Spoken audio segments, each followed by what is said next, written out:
The drone landscape has changed from what it used to be, but if you're looking to get into it for the first time, or maybe you're more casual about using a drone for creating content, this is the Skyrover S1, and this might be exactly what you're looking for.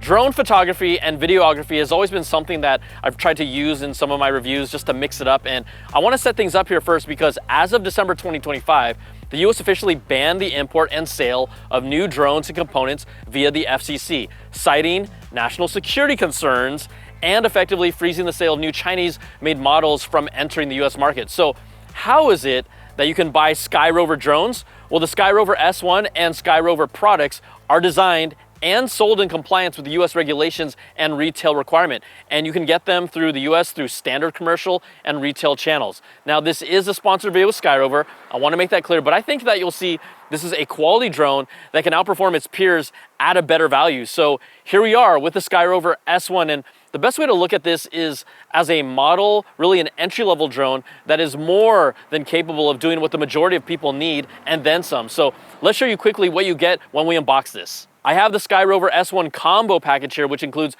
extra batteries. It's 3 in total. And then you have this charging hub and this cool blue camo case. You'll have the S1 drone, which is white. I'm gonna flip out its propellers so you can see what it looks like. It's a perfect portable size that is less than 249 grams, which means it's regulation friendly, so you can fly it without FAA registration and use it right out of the box. Now you'll have the controller, and then you'll pull this part up to put your phone in there while using the Skyrover app. And yes, a phone is required to use this. And then you'll have replacement propellers, a USB-C cable, a USB-C to Lightning cable, and a mini screwdriver. That's everything that comes in here. The standard Skyrover S1 is the drone, the controller, and the accessories, but no extra batteries, battery hub, or special carrying case. So let's show you what this can do. And again, this is really for someone who is using a drone for the first time, someone new to the hobby, or someone who's casually creating content, because there are obviously levels to this drone space. Take a look at this shot, and the Skyrover S1 captures video at 4K and at up to 60 frames per second, and it captures 8K 48 megapixel still photos using a Sony half-inch camera sensor. Now, if you want to compare that to other entry-level drones like the DJI Mini 4K, in this space, most of them are 4K at 30 frames per second with maybe a 12 megapixel camera for stills, so you're getting higher video frame rate and better stills with a larger sensor with the S1. It also has forward obstacle avoidance with its front-facing infrared sensing. That's right here. That's that system. And also it has downward vision sensing. Again, most entry-level drones do not have front sensing, just downward sensing. So that's better obstacle avoidance and safety, especially for someone like me who might need it. And to make things easy, it has one-tap takeoff to get your drone in the air. You also have smart return home for the drone to come back to you, which is probably one of the best features for beginners and experts. Just trust me on this. But let's talk flight time and transmission. And the Skyrover S1 is impressive here as well. Each battery gives you 40 minutes of operation. And if you have the combo pack, that's 120 minutes with 3 batteries.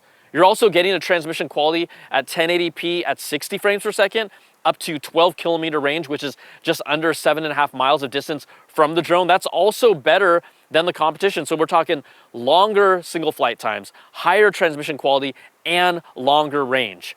And if it sounds like I'm hyping the Skyrover S1 up because this is a sponsored video, look, I'm just actually telling you the facts. The specs don't lie, and these are specs that are typically on models that are a step up and not on an entry-level drone. Now, if you're wondering about its features, look, you've been looking at footage captured directly from the S1 this entire time, and the image quality looks great. You can do hands-free recording because it does have ActiveTrack that ensures you're going to stay perfectly in frame without the need for a controller. You also have their Smart Go features, which is an easy one tap for some epic cinematic sweeping moves that has the S1 do all the work for you to look good right here on the back of the Rivian. It also does 2.7K vertical video and has intelligent cropping for your social content creation. And then there's modes for panoramas and time-lapse content capture as well. Now it has level 5 wind resistance, so that means it can handle wind speeds up to 24 to 27 miles per hour. You could see it even blowing maybe around this environment. And when you go down the list of features, this is just a great first drone for anyone, and a drone that does everything that most people will ever need. Now, if you want to go up to the next level of features, you can also check out the Skyrover X1, and you'll see it in its bolder yellow and black color combination. Now, it does everything that the S1 does and then improves on some of them. You'll still get 4K video here at 60 frames per second with 48 megapixel photos, but it has a larger 1 by 1.32 inch sensor that is even sharper, brings richer colors, and supports high dynamic range for those more dramatic highlights and better handling of extreme lighting conditions. The X1 also has an improved and more advanced 360-degree obstacle avoidance system. You'll see it here. We have these two sensors with real-time sensing, allowing it to navigate even more complex environments. And it still has 2.7K vertical video capture, but also brings on AI night mode for low light situations for content that just looks better when it gets darker. Plus, you still get auto tracking to follow moving subjects. It has the smart return to home if something like one of your batteries gets low. Each battery for the Skyrover X1 gives you 32 minutes of max flight time. So yeah, that's less than the S1 battery because it demands more. And you have an even longer distance of transmission at 15 kilometers, which is equivalent to over 9 miles. So that's the step up. And it's in the same class as something like the DJI Mini 4 Pro. So let's talk pricing here. The Skyrover S1, that's the entry-level model, normally retails for $349, but you can save $100 and get it for $249. The Skyrover S1 combo, that's regularly $499, you can get it for $140 off for $359. Over here, the Skyrover X1, which is the next level up, it retails for $758, but is currently $499, and you got the X1 combo pack, normally $858, and is $599. Getting involved in drone content just opens up a whole new world of perspective and content opportunities, and the Skyrover S1 and X1, these are bringing real value with a quality product to the space. But if you're looking to get started with a drone for the first time, the Skyrover S1, this is a really great option. So thanks so much for watching this video, and we'll see you on the next one.